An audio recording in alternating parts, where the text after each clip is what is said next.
Salam dostlar, Sabah klubu Avroliqanın birinci təsvirat mərhələsində Sloveniyanın Çelye klubu ilə düşdü. Bildiyiniz kimi Çelye komandası doğrudan da çox güclü komandadır. Mən bu günlər Sabah haqqında danışmaq istəyirəm. Sabahın ümumiyyətlə baş məşqçisi yoxdur. Berezuskiyə istifa verəndən sonra komanda, yəni kimin rəhbərliyi altında oyuna başlayacaq bilinmir. Komandadan gedəcək futbolçular da bilinmir. Komandaya gələcək futbolçular da bilinmir. Baş məşqçinin seçimlərinə uyğun olmalıdır. Bildiyiniz kimi transfer, baş məşqçi yoxdursa hansı mövqelərə transfer olunacaq, onlar da bilinmir. Gələcək ümumiyyətlə futbolçular adaptasiya dövrü necə keçəcəklər, komandaya necə uyğunlaşacaqlar?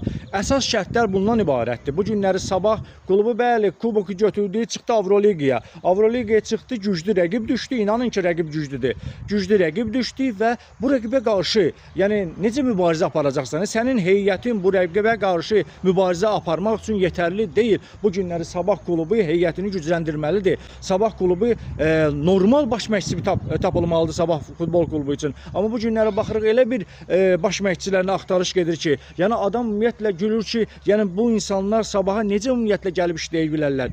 Götürək ki, Vasili Berezuski nə olsun kuboku götürdü, amma siz düşünün ki, kubokdan əlavə onun təcrübəsi var idimi? Xeyr. Sadəcə olaraq komandada yaxşı futbolçular vardı, fərdi keyfiyyətə malik futbolçular vardı ki, həmin o futbolçular bu günləri komandanı uğura daşıdılar. İndi həmin komandanın başında elə bir baş məşqçi durmalıdır. Elə gözəl deməli mövqelərə, zəif mövqelərə futbolçular deməli dəvət olunmalıdır ki, komanda komplektləşsin və bundan sonra da Sabah klubu artıq Avroliqaya qədəmlərini bassın və Çelye'dən az qalıb ümumiyyətlə. Yəni gör ki 20 gündən sonra demək olar ki, yəni artıq ilk oyunlarını göstərəcəklər.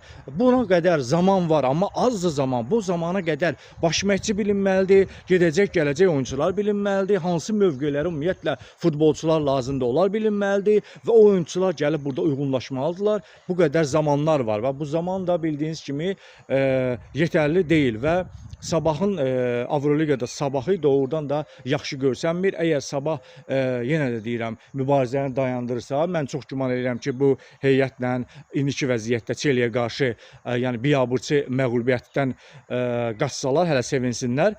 Çelye'yə qarşı normal mübarizə aparmalıdırlar və yaxud da Avroliqanı qurban verib konferans liqasına düşəcəklər. Konferans liqasındakı rəqib də yəqin ki güclü olacaq və bu komandalarla oyunları da qurban verib Azərbaycan çempionatına bəlkə də fikirlərini yönəldəcək. Amma yenə də deyirəm, birinci növbədə baş məşqçi tapılmalıdır. Elə bir baş məşqçi tapılmalıdır ki, CV-si də gözəl olsun, nəticələri də gözəl olsun və Sabahın irəliyə doğru aparsın.